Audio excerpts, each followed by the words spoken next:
Recientemente el régimen ha puesto a circular versiones sobre una supuesta oferta de Estados Unidos para lograr la salida del dictador Nicolás Maduro a fin de facilitar una transición a la democracia a cambio de una suma de dinero. La historia fue expresada nuevamente por el presidente de la Asamblea Nacional, Jorge Rodríguez, añadiendo detalles de una reunión que tuvo lugar en México con negociadores enviados por Washington. A mí me lo dijeron en México, una reunión que los gringos pidieron, y me fui a la reunión. Maduro me dijo, ve a ver qué quieren esos gringos. ¿Y saben lo que nos dijeron? Que Maduro escoja el país del mundo donde se quiere ir, le damos los millones de dólares, le damos una casota. A la primera combatiente Cilia Flores le tenemos una mansión en República Dominicana. No los vamos a tocar. Yo me le quedaba viendo a ese señor y decía, este señor sabrá quién es Simón Bolívar. Me Maduro, mire, todo lo que están diciendo es esto. ¿Y tú qué hiciste? Lo que usted me dijo que hiciera. Lo que usted me dijo que sí, que hiciera, mandarlos para el carajo. Eso fue lo que hice. Eso fue lo que hizo Maduro una y otra vez a esas tentaciones todo el tiempo, que ya daban risa. Eran risibles, cada ladrón juzga por su condición. Como era de esperarse, la historia de Maduro y Jorge cuenta solo una parte de la verdadera historia. No se mencionan nombres claves como el famoso mercenario norteamericano Erik Prince, el empresario chavista Raúl Gorrín, la mismísima Cilia Flores y desde luego su propia hermana Delcy Rodríguez, sin incluir tampoco el elenco militar con Suárez Chourio y Vladimir Padrino en los roles principales. Y una cifra clave presentada por el propio chavismo a Estados Unidos, $500 millones. Hoy les quiero contar la compleja historia del intento documentado real para entregar a Maduro y su entorno y negociar una transición durante la administración Trump que se repitió varias veces. Conocí algunos de los detalles de esta increíble historia mientras ocurrían. Otras revelaciones me fueron suministradas por fuentes en Washington y Miami que estaban relacionadas a las negociaciones y que me confirmaron los detalles cruciales de esta historia. La historia comienza a fines de 2016, un año clave porque está terminando la administración de Barack Obama y tienen lugar las elecciones presidenciales en Estados Unidos. Comienza con uno de los operadores claves de Nicolás Maduro y Cilia Flores en el imperio, en ese momento, el empresario chavista Raúl Gorrín, que había hecho una extraordinaria fortuna a través de operaciones en el mercado de divisas, con dólares preferenciales y contratos con PDVSA. Para el momento en que se oficializa el triunfo de Donald Trump en los comicios del 8 de noviembre de 2016, Gorrín ya había cultivado una estrecha relación con uno de los hombres que tenía un acceso privilegiado al presidente electo de Estados Unidos, el cabildero de la Florida, Brian Ballard. Brian Ballard tenía un largo historial de relaciones con Trump, que se remontan a la década de los 80. Fue cabildero de Trump en la Florida, donde el expresidente tiene muchos negocios, incluyendo el club Trump de golf de Doral, del cual, por cierto, se haría más adelante socio el ambicioso testaferro de Tarek El Aissami y Delcy Rodríguez, el empresario Samar López.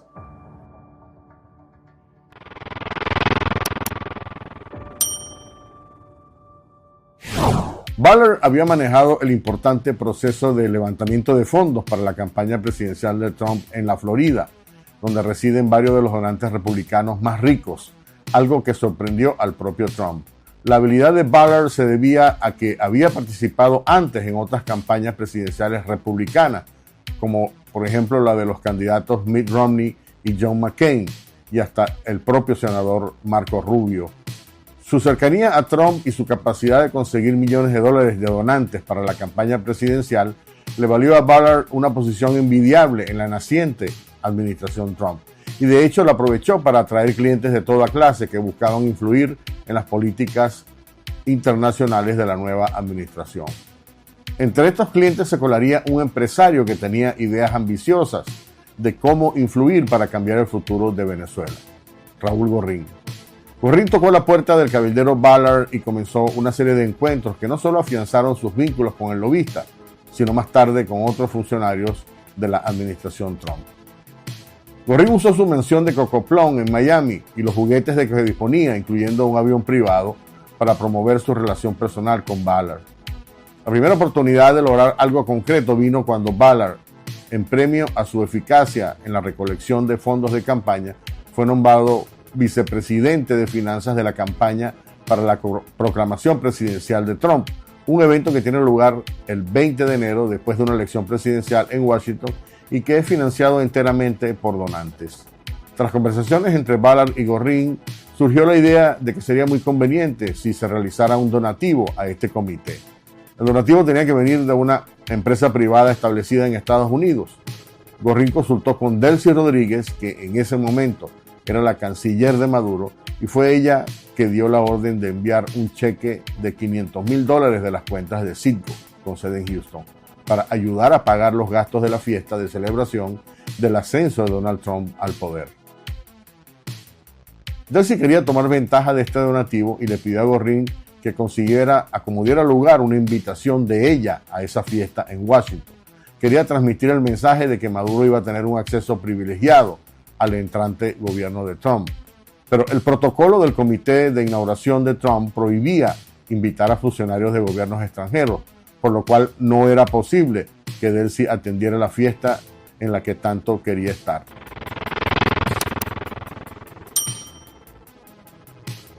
No iba a ser la única petición de Delcy que le iba a dejar con los crespos hechos. Cuando comenzó oficialmente la presidencia de Trump y Ballard se convirtió en el cabildero más solicitado en Washington, Gorin firmó un contrato a través de la empresa Globovisión Tele CA Corp para usar los servicios del lobista de Trump, a razón de unos $150,000 cada trimestre, de acuerdo a los registros de FARA. El objetivo del contrato era, en teoría, ayudar a Globovisión a establecerse como empresa de producción televisiva y explorar el boyante mercado norteamericano. Pero la intención de Gorin, como representante oficial del régimen de Nicolás Maduro, iba mucho más allá de introducir a Globovisión al mercado estadounidense. Comprometerse es asumir una responsabilidad.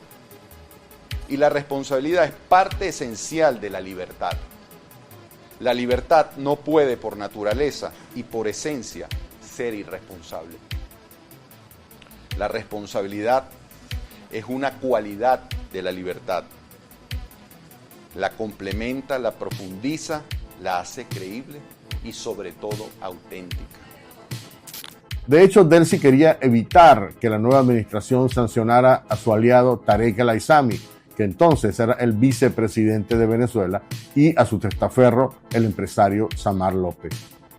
Las sanciones del Departamento del Tesoro contra Tarek y Samar, basadas en una amplia investigación federal, estaban listas para anunciarse a mediados de 2016, pero habían sido frenadas luego que el Departamento de Estado las vetara gracias a la intervención del exdiplomático Thomas Shannon, entonces su secretario de Estado para Asuntos Políticos, pero en la práctica el número 2 de ese departamento. Según me dijo una fuente en Washington muy familiarizada con este tema, Delcy estaba al tanto de la intención de Shannon de bloquear las sanciones por intermedio del expresidente español José Luis Rodríguez Zapatero, que tenía gran acceso a Shannon. Pero el objetivo de Delcy y en general del régimen de Maduro de evitar una sanción contra El Aissami y su socio Samar terminaron en el fracaso. Menos de un mes después de la toma de posesión de Trump, el 13 de febrero de 2017, el Departamento del Tesoro anunció las temidas sanciones contra Tarek y Samar. Ese mismo día se decomisaron activos que estaban a nombre o bajo control de Samar López, valorados en unos $500 millones. Tras el fracaso de esta operación, Gorin redobló esfuerzos, esta vez con otro objetivo ambicioso e inesperado: lograr una transición democrática en Venezuela y organizar la salida de Maduro del poder. La idea de negociar con el gobierno de Trump un plan de salida para Maduro y su entorno comenzó lentamente a tomar tracción. La nueva administración en Washington quería resolver de una vez por todas el conflicto en Venezuela y todas las vías estaban siendo exploradas, incluyendo la opción militar. We have many options for Venezuela. And by the way, I'm not going to rule out a military option. We have many options for Venezuela. This is our neighbor. This is, we're all over the world. And we have troops all over the world in places that are very, very far away. Venezuela is not very far away. And the people are suffering. And they're dying. We have many options for Venezuela, including a possible military option if necessary. De hecho, Trump autorizó la creación de una fuerza de tarea o task force que reunió más de una decena de agencias federales, incluyendo el Comando Sur, centradas exclusivamente en Venezuela. Pero esa es otra historia que contaré en otro programa. Con este fin, Gorrín comenzó a sostener reuniones en todas las instancias posibles en Washington. Sostuvo reuniones en el Congreso, en el Departamento del Tesoro, el Departamento de Estado, de Justicia y hasta con el Departamento de Energía. Y una larga lista de asistentes o staffers, como se dice en inglés, de connotados congresistas en ambas cámaras del Congreso norteamericano. Toda esta actividad de la mano del cada vez más influyente cabildero Brian Butler. Para demostrar que tenía acceso directo e ilimitado a Maduro y a su entorno, Gorrín realizaba llamadas telefónicas a Cilia Flores y a otros contactos de alto nivel en Caracas, en presencia de las personas con quienes estaba reuniéndose en Washington. Gorrín también llamó a líderes de la oposición que estaban interesados en lograr una salida negociada de Maduro, entre ellos Julio Borges y Henry Ramos Alú. Básicamente, el empresario quería probar que el plan contaba con el respaldo tanto del gobierno de Maduro como del liderazgo opositor, lo cual era para Estados Unidos una situación ganar-ganar.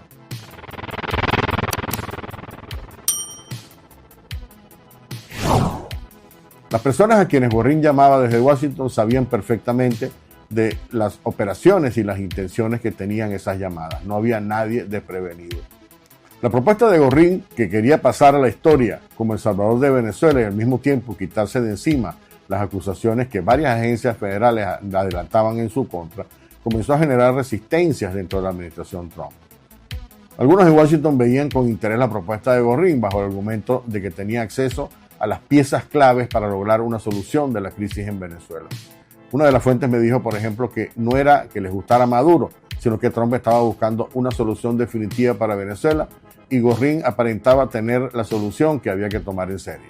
A lo largo de las conversaciones en la capital estadounidense comenzó a configurarse un plan para lograr la salida de Maduro. El plan que Gorrín y otros en Venezuela diseñaron y que pusieron sobre la mesa en conversaciones de alto nivel con funcionarios de la administración Trump fue este: lograr una amnistía general para Maduro, para Cilia Flores y un grupo de sus aliados en el régimen, que incluyera protección total contra acusaciones, inmunidad para futuros juicios, para evitarlos, y garantías para salir del país sin ser perseguidos, y una cantidad de dinero de $500 millones, como dice la fuente, libres de polvo y paja. En otras palabras, el plan consistía en que Maduro renunciara para abrir un periodo de transición democrática a cambio de que él y un grupo de sus más cercanos colaboradores recibieran inmunidad total y se les garantizara la cifra de $500 millones para los gastos de manutención y seguridad de dicho grupo una vez fuera del poder. La propuesta comenzó a descarrilarse por dos razones. Por un lado, el número de personas que iban a ser incluidas en esta amnistía era considerada como exagerada por algunos funcionarios de la administración Trump que estaban al tanto del plan. Se llegó a hablar de 45 personas a quienes Maduro y Cilia querían proteger con el acuerdo de inmunidad, pero la cifra definitiva no pude confirmarla. Por otro lado, el mediador del plan, Raúl Gorrín, estaba generando cada vez más resistencia de altos oficiales, como por ejemplo el director del Consejo Nacional de Seguridad para América Latina, Juan Cruz, por las investigaciones federales que ya se hacían en su contra. Juan Cruz, un funcionario activo de la CIA que estaba en comisión de servicio en la Casa Blanca, fue de hecho la persona que bloqueó la participación de Gorrín en una reunión personal con el presidente Donald Trump en el Hotel Trump de Washington, D.C., en un evento con donantes especiales. Según la versión de estos hechos que conocí, Gorrín estaba en la zona VIP del Hotel Trump con la expectativa de tomarse una foto individual con el presidente Trump en un evento típico de recaudación de fondos. Cuando le enviaron la lista de las personas que iban a saludar a Trump y tomarse una fotografía en el área VIP del hotel ese día, Juan Cruz informó al servicio secreto que la foto de Trump y Gorrín nunca debería ocurrir. Fue cuando agentes del servicio secreto sacaron prácticamente cargado a Gorrín de la zona VIP, evitando a último minuto la foto que anhelaba con el presidente de los Estados Unidos. Gorrin lograría tomarse una fotografía con el vicepresidente Mike Pence durante un evento en la Universidad de Miami en diciembre de 2017 como parte de los esfuerzos para promover el plan de salida de Maduro. Pero sin saberlo, Gorrin había sido ya acusado secretamente por un gran jurado en Miami meses antes, en agosto de 2017, por el pago de sobornos a funcionarios venezolanos usando el sistema financiero norteamericano para tener acceso a dólares preferenciales, con lo cual hizo una gran fortuna. El plan de entregar a Maduro, que contaba con el respaldo de su propio entorno, terminó en el fracaso, no solo por la investigación federal contra Gorrin, sino por el escepticismo que generaba Maduro y el avance de otros planes que la administración Trump tenía para acabar con la dictadura. Gorrin tuvo que huir luego de los Estados Unidos para evitar ser capturado debido al juicio que tenía en su contra. Pero el propietario de Globovisión no estaba dispuesto a rendirse.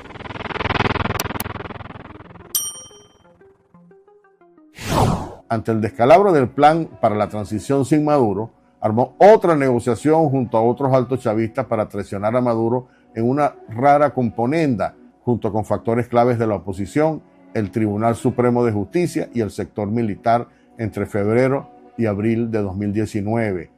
Gorrin volvió a entrar en contacto directo con la administración Trump de la mano de su mejor contacto con la oposición, ya cuando Juan Guaidó era el presidente reconocido por Estados Unidos, a fin de llevar a cabo no una salida pacífica y negociada, sino forzada.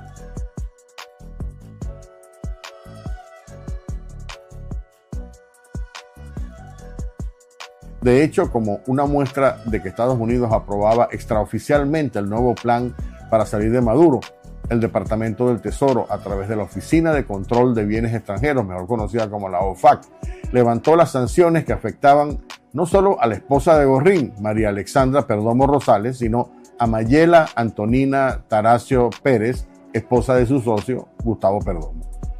Las sanciones contra la esposa de Gorrin y la de su socio Perdomo se produjo el 19 de marzo, exactamente un mes y 10 días antes de la famosa conspiración del 30 de abril de 2019, en la que participaron un grupo importante de altos funcionarios y oficiales militares de la dictadura.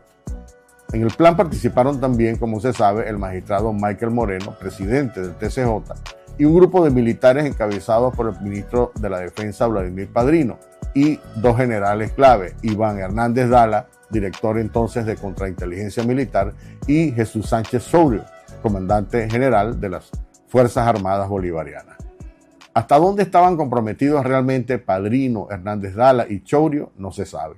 Pero hubo numerosas conversaciones de estos oficiales y los civiles implicados con funcionarios norteamericanos para comprobar que los gringos estaban al tanto de lo que supuestamente iba a ocurrir.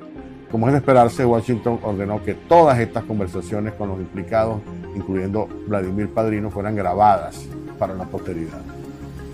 El nuevo plan fracasó, como se conoce, entre otros factores porque Michael Moreno exigió como condición sine qua non que él debía ser el presidente de Venezuela durante la transición, una petición que no fue aceptada por la mayoría. Esa es la razón por la cual Moreno no emitió la sentencia del TCJ para ilegalizar a Maduro, que era la señal que todos esperaban para actuar contra el régimen. Como se sabe ahora, en esas negociaciones también participaron activamente Tarek El Aissami a través de su testaferro Samar López y otros factores, incluyendo el capitán retirado Carlos Aguilera, que representaba los intereses de altos chavistas como Néstor Reverol y el propio grupo de Diosdado Cabello, de acuerdo a las grabaciones destapadas 5 años después por la Fiscalía en Venezuela. En septiembre de 2020 se produjo otra reunión con el objetivo de intentar una vez más una negociación para buscar una salida pacífica de Maduro y abrir el compás de una transición en Venezuela. Este fue el objetivo de la reunión secreta que Jorge Rodríguez, entonces ministro de Información de Maduro, solicitó al gobierno de Estados Unidos. El lugar de encuentro propuesto por el psiquiatra fue Ciudad de México, un lugar donde se sentía cómodo y donde viven sus familiares más cercanos. Washington accedió a la petición de Rodríguez y envió a 2 personas que tenía toda la confianza del presidente Trump. El embajador Richard Grenell, entonces director encargado de Inteligencia Nacional en la Casa Blanca, y el operador y mercenario Eric Prince, cuya hermana, por cierto, Betsy DeVos, era la secretaria de Educación del gobierno de Trump. Por cierto, Prince, un paréntesis, era un personaje muy conocido por Delcy Rodríguez. En noviembre de 2019, Delcy sorpresivamente invitó a Prince a cenar en su apartamento en Caracas. El tema, según fuentes familiarizadas con ese encuentro, no tenía nada que ver con la crisis venezolana, sino con algo de más interés personal para Delcy, la búsqueda de operadores internacionales para explotar las concesiones mineras bajo control de los hermanos Rodríguez en el sur de Venezuela. Hay diferentes versiones sobre esta reunión en México en septiembre de 2020. Según Jorge Rodríguez, que no tiene fama de ser precisamente una persona que dice la verdad, fue llamado él a ese encuentro por enviados de Estados Unidos para ofrecerle a Maduro dinero para que dejara el poder y saliera del país. Dijo además que le ofrecieron a Maduro que escogiera el país a donde quería ir y además le garantizaban a Cilia Flores una mansión en República Dominicana con la promesa de que no la iban a tocar. Maduro me dijo, ve a ver qué quieren esos gringos. ¿Y saben lo que nos dijeron? Que Maduro escoja el país del mundo donde se quiere ir, le damos los millones de dólares, le damos una casota. A la primera combatiente Cilia Flores le tenemos una mansión en República Dominicana. No los vamos a tocar. Pero la verdad es que fue una treta usada por Jorge Rodríguez para atraer a los gringos y presentarles la propuesta que en realidad quería el régimen, un canje de todos los estadounidenses detenidos en Venezuela en ese momento, incluyendo los 6 venezolanos americanos de Citgo y los 2 militares convertidos en mercenarios que participaron en la supuesta invasión de la llamada Operación Gedeón. La dictadura estaba dispuesta a entregar todos esos prisioneros a cambio de uno solo, Alex Saab. Según mis fuentes, ni siquiera hubo mención de los narcosobrinos, que para ese momento purgaban una condena de 18 años y fueron liberados posteriormente. Fue en ese momento en que los gringos entendieron la importancia que tenía Alex Saab para el régimen. Originalmente a la reunión estaba invitado también el excongresista cubanoamericano David Rivera, que iba a actuar como intérprete y que había sido contratado por Raúl Gorrín para cabildear nuevamente a fin de lograr la salida de Maduro. El propio Raúl Gorrín, que también iba a asistir al encuentro de Jorge Rodríguez con Grenell y Prince, decidió a última hora no viajar a Ciudad de México por temor a que las autoridades mexicanas lo capturaran y entregaran a los gringos. El propio congresista Rivera contó que no pudo llegar a la reunión en la capital mexicana porque tuvo un retraso en su vuelo desde Houston a Ciudad de México. Dijo que cuando finalmente llegó, la reunión ya había concluido. Jorge, que había llegado acompañado de su confidente, el ministro de Turismo Félix Plasencia, el mismo, por cierto, que estaba con Delcy Rodríguez en el avión durante el famoso episodio del aeropuerto de Barajas en España en enero de 2020, decidió usar a Plasencia como intérprete. En realidad, Jorge no había sido llamado por los gringos, como dijo, sino que sabía exactamente a lo que iba. El embajador Grenell exhibió su molestia al entender que la reunión había sido un engaño urdido por Jorge Rodríguez y desechó cualquier tipo de acuerdo que no fuera la entrega de Maduro. Fueron necesarios 3 años más para que el régimen cayera en cuenta que la conspiración para sacar a Maduro no solo era una realidad, sino que estaban participando más altos chavistas y militares de lo que ellos pensaban. Tras la detención de Tarek El Aissami y la incautación de las computadoras de su testaferro Samar López, el panorama de la conspiración quedó claro. Las grabaciones de las conversaciones con líderes de la oposición, encabezadas por Leopoldo López, que Samar López guardaba celosamente en sus archivos, mostraron la verdadera película de los esfuerzos de altos chavistas para salir de Maduro de una vez por todas, una conspiración que todavía puede estar en marcha. Les habló Casto Ocando.